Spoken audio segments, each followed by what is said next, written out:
Hello everyone and welcome to the Battle for Azeroth beta. I am here on a sub rogue to kind of do a little review here to show you how the class plays out here on the beta, to see if maybe you're interested in playing a rogue in this next expansion. So I think the first thing that's very important to know is the general rotation, right? So we have Symbols of Death on a 30-second cooldown. It gives you 40 energy and a 15% damage buff for 10 seconds. You want to use that pretty much all the time, of course. It's going to give you a lot of extra damage. We have our backstab ability. It's going to be generating combo points for us, which is very important because we use those combo points for our Nightblade finishing move, which is a DOT, does damage over time, and the target will take increased damage. We also have Eviscerate to use our combo points on, which does a lot of damage. So that's basically the rotation. Very simple, I'd have to say. We also have other things such as Shadow Dance and Stealth, which play a huge part in this class because the ability Shadow Strike, which awards 2 combo points, does a lot of damage and teleports you behind your target. It requires you to be stealth or to have Shadow Dance active. And of course, Shadow Dance allows you to use your abilities that require stealth while you are not stealth, so in the middle of combat. Very useful ability. Shadow Dance is very powerful. We also have Shadow Blades, which does a lot of damage, but it's kind of on a very long cooldown, so not very consistent. And Shadow Step teleports you behind your target. Of course, we have many other abilities, but these are the abilities you will be using for the most part in terms of leveling up and questing in the upcoming expansion. So for the sub rogue, here's the talent tree. It's mostly the same, but of course it's slightly redesigned. We have Weapon Master, which gives your Shadow Strike and Backstab a 15% chance to deal damage twice, which is pretty good, but kind of a low occurrence at 15%. Find Weakness makes your Shadow Strike and Cheap Shot expose your enemy, allowing you to bypass 40% of their armor. And Gloomblade also bypasses armor, but it replaces Backstab and it does shadow damage. So they both bypass armor, which is pretty cool. Night Stalker gives you increased movement speed and damage while stealth. A Subterfuge allows you to use the abilities that require you to have stealth 3 seconds after stealth breaks. And Shadow Focus abilities cost 25% less energy while stealth or Shadow Dance is active. Then we have Vigor, which gives you 50 more energy and 10% energy regeneration, helps you with your energy management. And we also have Deeper Stratagem, which allows you to have up to 6 combo points, and it will adapt to how many combo points you're using, of course, and deal damage accordingly. And Mark for Death gives you instantly 5 combo points, and the cooldown will reset if you kill the target within 1 minute. We then have Soothing Darkness, which heals you up for 3% of your max health every second while you are stealth or Shadow Dance. Elusiveness reduces damage you take from non-area of effect by 30%, and that works with Feint, which right now is 40% reduction to area of effect attacks.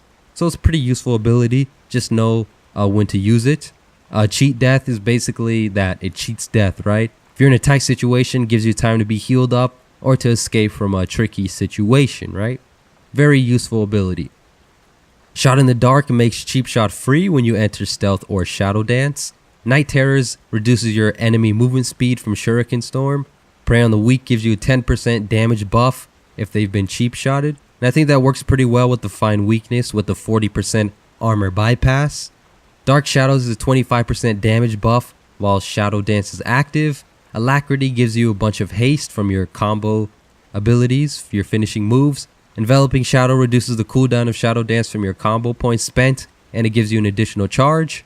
Master of Shadows gives you some energy while you go in and out of Stealth or Shadow Dance. Then we have Secret Technique, a new ability. I tried using it, but it hasn't done anything yet. Maybe it's just unfinished at this point. And then we have Shuriken Tornado, which of course is an AoE ability, very useful when you're farming a lot of people at once, of course.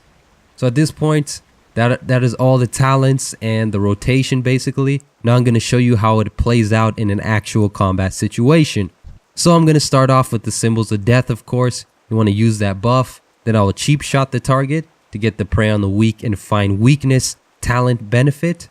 And then I'll Shadow Strike until I have 5 combo points to Eviscerate. And then from there, I'll Backstab and Eviscerate. So again, you Blind Shot, Shadow Strike, and Eviscerate. I know I forgot to use the buff. It's a little embarrassing, but I just forgot to use it from this pull. I'll do it on the next one. But you saw that was a pretty smooth rotation there. Very simple and honestly kind of boring, but I guess it gets the job done for the most part. So buff, cheap shot, shadow strike, eviscerate, and then just backstab and then eviscerate until the target is dead. And as you can see here, let's try it out again. And I'm not using the ability called Nightblade just because of their low health pool. As you can see here, once you get down to after the first eviscerate, they're pretty much less than halfway, so you're better off just killing your target. Where Nightblade is a DOT, damage over time, best to be used on longer fights. So when you're fighting these guys in a regular questing situation, you can see they only have 15,000 health, so it's not going to be enough time for them to take too much damage from Nightblade. So it's probably best to just go ahead and kill them off. So this guy has a bunch of health, as you can see here. He has 75,000. This is going to be a long-term fight here. So you do your regular rotation just as normal. I usually eviscerate after the first 5 combo points. And then once I get back down on the second round when I have another 5 combo points, I then use that on the Nightblade ability. As you will see here, usually do that. You usually want to open with Nightblade because it'll just do more damage in the long run. But the problem with the sub rogue is once you get far into a deep fight like this, you eventually run out of your cooldowns from your shadow dance and you lose a lot of energy, and then you start doing some pretty weak damage to the point where it takes too long to finish off your target, which can be a weakness, but you just have to kind of manage your energy a little bit and also manage your cooldowns. So here's a situation where I'm not even stealth and I'm just going to pull these 2 mobs here. It's a common situation that can happen when you're questing, like you're not prepared for it and 2 people come and fight you, but of course there's nothing to worry about.